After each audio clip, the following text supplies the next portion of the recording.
Olá, amigos da Neurorádio em Pauta, tudo bem? Hoje nós vamos falar sobre o tensor de difusão, mais conhecido pela sigla DTI. Ele permite a avaliação das estruturas da substância branca do cérebro. E ele é de extrema importância no planejamento cirúrgico de tumores, para avaliação de lesões infiltrativas e para também avaliação de lesões desmielinizantes. Então nós vamos ver agora algumas de suas aplicabilidades, assim como funciona, o que é o DTI quando a gente fala nele.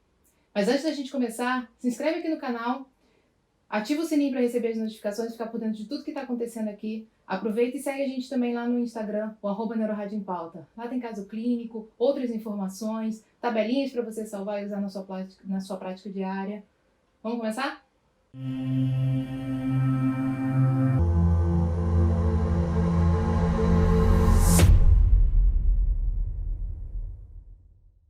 Bom, então hoje a gente vai falar do tensor de difusão e também da sequência de difusão, que é da onde vem o tensor, sobre como ela funciona, sobre qual a importância da movimentação das moléculas de água no cérebro e, portanto, como isso gera imagem e gera informação de integridade microestrutural da substância branca. Vale lembrar que o tensor de difusão é uma sequência para avaliação dos tratos de substância branca, dos grandes tratos, do trato córtico-espinhal, das vias ópticas, das correspondências do lobo temporal com demais conexões cerebrais, com o tálamo, tudo isso a gente consegue avaliar usando o tensor de difusão.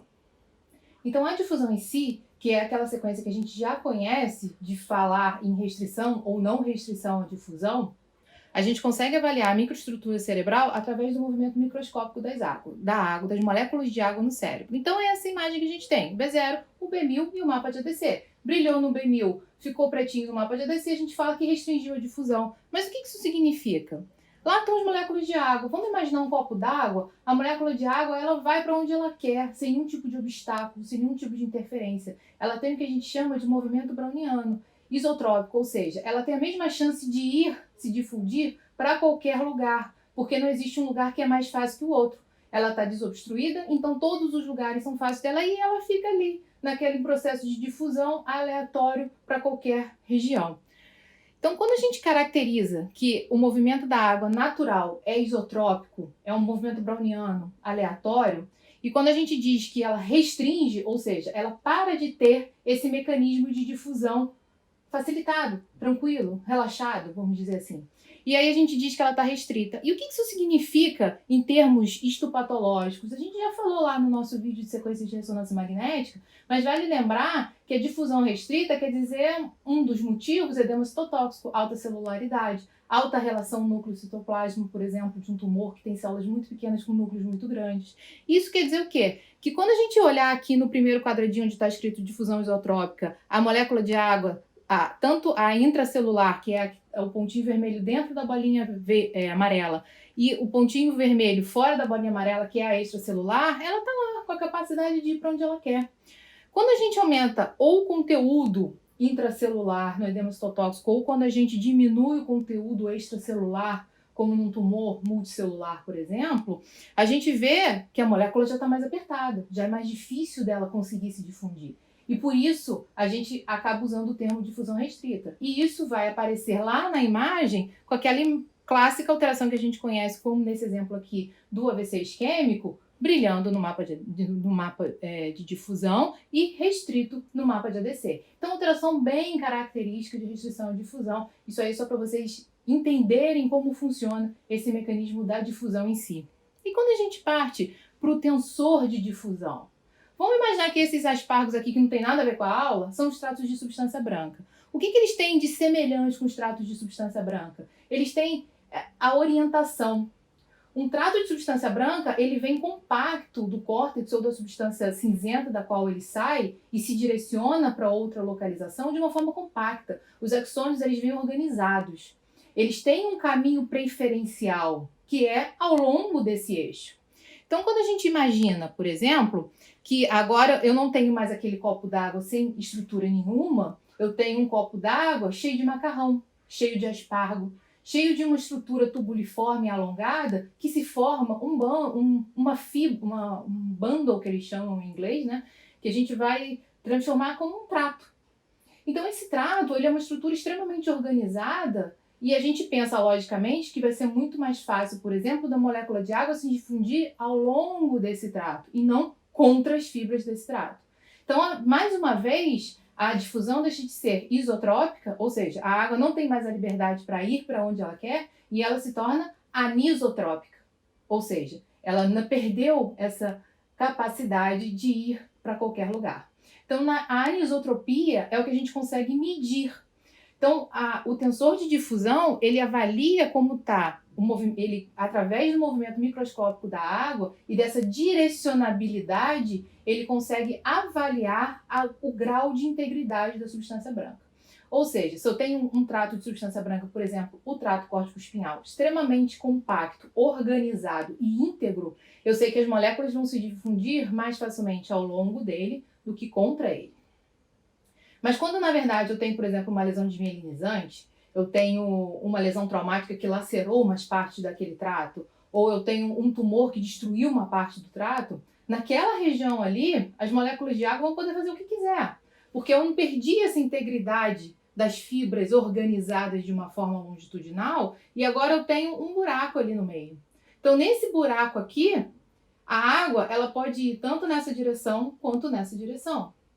Isso aí eu ganhei isotropia no trato. Isso é ruim. Isso me mostra que eu tenho perda dessa integridade tecidual. E como é que eu meço isso? Eu meço através do parâmetro anisotropia fracionada, que é a FA, que a gente tanto fala aqui em vários vídeos. Quando a gente fala, diminuiu a FA, aumentou a FA, a integridade está alterada, exatamente usando essa lógica da difusibilidade das moléculas de água e dessa direcionabilidade, que é medida através desse parâmetro. Então, a gente tem que imaginar que agora as moléculas de água elas estão na mesma direção e não em qualquer direção. Então, essa medida da anisotropia é importante para a gente ter noção do grau de integridade tecidual ali daquela região. Então, olhando aqui agora, essa figura antiga de um artigo do Melrin, de quase 20 anos atrás, mas a concepção do que é o DTI é desde essa época. A gente vai imaginar, então, que agora a molécula de água ela não vai se difundir como se fosse uma esfera, em qualquer lugar é igual. Ela vai se difundir como se fosse uma elipse, porque é muito mais fácil ela ir ao longo do eixo do que contra aquele eixo. E quando ela vai ao longo do eixo, a gente tem um outro parâmetro de difusão, como a gente vê aqui, o eigenvector, que é a medida que a gente tem para dizer qual é essa difusão em qual eixo. Se a gente imaginar um eixo tridimensional, a gente vai ter ao longo dele, para cá e para cá, né? Entre uma fibra e outra e entre uma fibra e outra.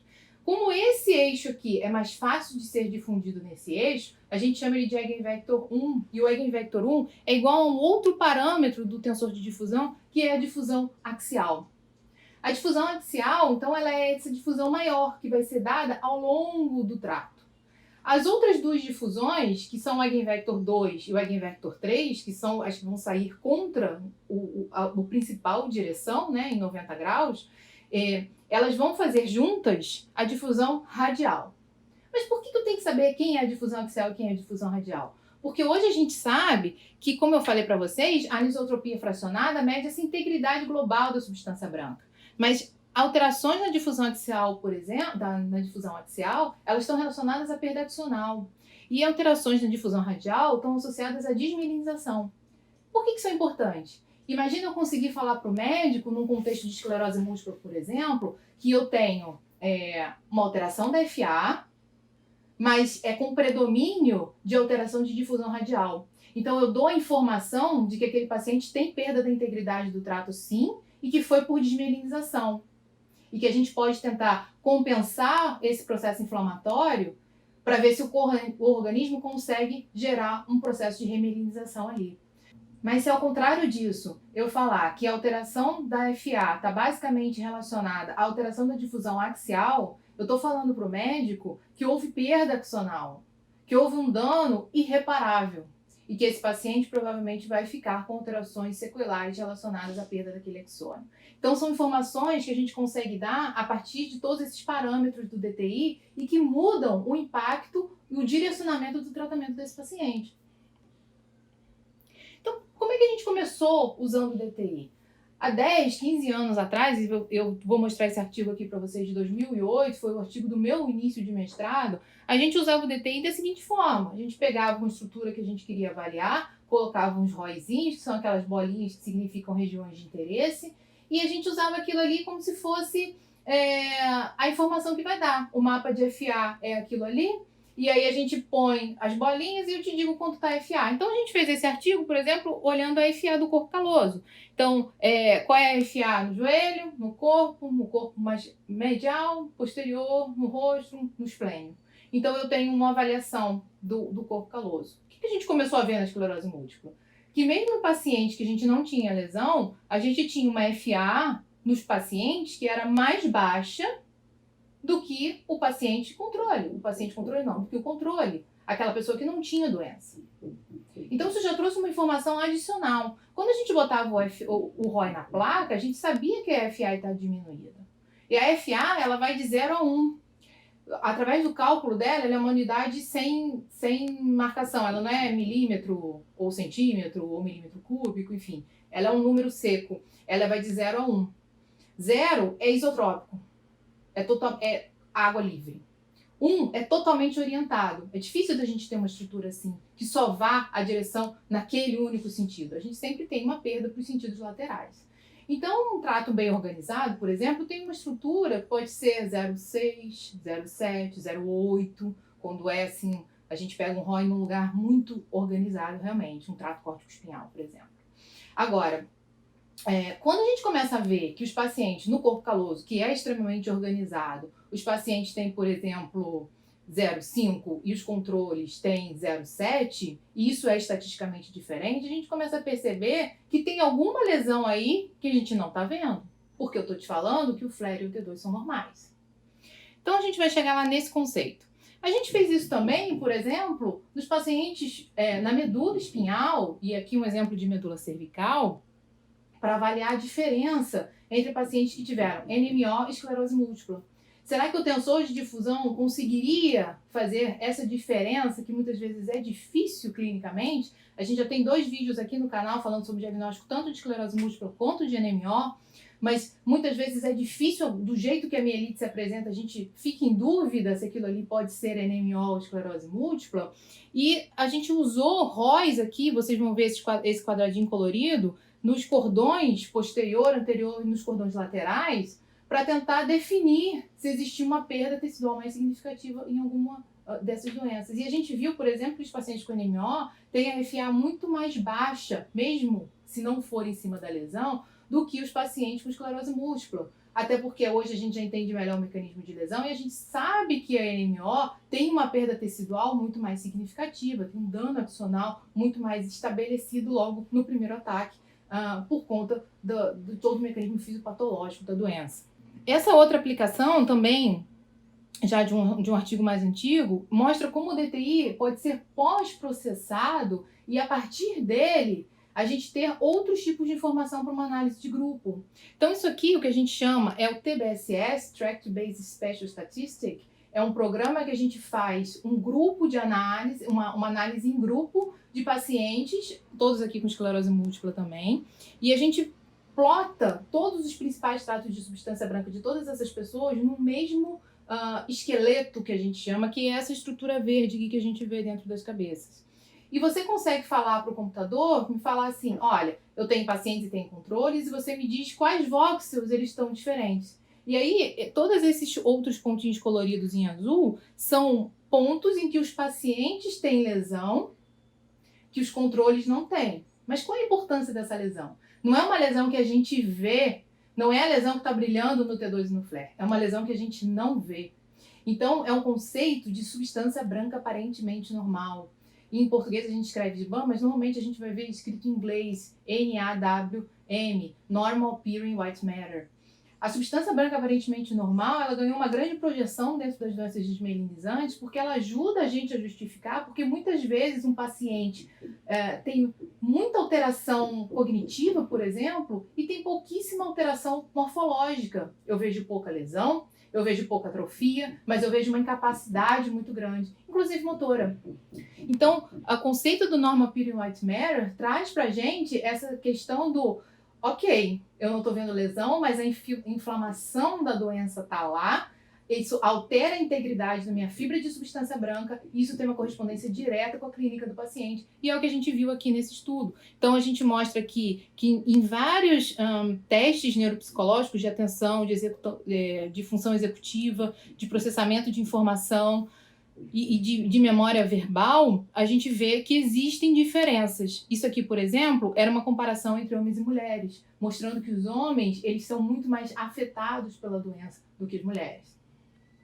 E nesse outro trabalho, também de 2012, que a gente teve a oportunidade de publicar, aqui em pacientes com NMO, o NMO que a gente sempre achou que era uma doença daquele momento, e quando a gente olha o TBSS, então em verdinho todos os tratos de substância branca, em amarelo as alterações que a gente tem de FA, em vermelho as alterações que a gente tem de difusão axial, ou seja, mostrando onde tem perda axonal, e em azul as alterações que a gente tem de RD, de difusão radial, mostrando onde tem desmielinização.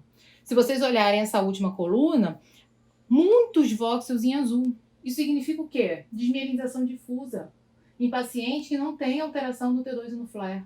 A gente trouxe um novo conceito para a lesão, para a doença, que depois começou a ser publicado em outros grupos também. Existe uma desmielinização basal na NMO que foi mostrada aqui por alterações microestruturais dadas pelo DTI. E isso era uma informação que não existia antes na literatura. Então, olhando o tensor de difusão agora bem de perto, assim, vamos focar aqui, botar uma lupa dentro do que a gente vê. Nessa primeira linha, a gente vê o mapa de FA. O mapa de FA colorido ele é exatamente dessa forma. Ele tem os tratos de substância branca mostrando as orientações. Aqui em cinza, a gente vê uma lesão, lá no pedúnculo cerebelar médio. E quando a gente olha a fotografia lá bem ampliada, o que a gente vê é em azul, a orientação crânio-caudal dele é sempre em azul, lateral é sempre em vermelho e anteroposterior vai ser sempre em verde. A gente vê cada voxel da imagem e ele consegue mapear pra gente exatamente como é a orientação da fibra ali naquele sentido. Isso é extremamente interessante porque permite que a gente reconstrua a tratografia. Quando a gente olhar para essa imagem aqui e pensar que isso é o nosso trato, comunicando o córtex com uma estrutura à distância, a gente vai ver que essa imagem que a gente tem na tratografia. Então, a fibra ótica é o nosso trato de substância branca de comunicação, de levar a informação de um lugar para o outro. Então, essas imagens de tratografia são muito interessantes. A gente vê aqui toda a coroa radiada, formando o trato córtico espial em azul. A gente vê o corpo caloso ali cruzando em vermelho de um lado para o outro. A gente vê as radiações ópticas vindo de antero-posterior em verde, em tons de verde para o amarelo.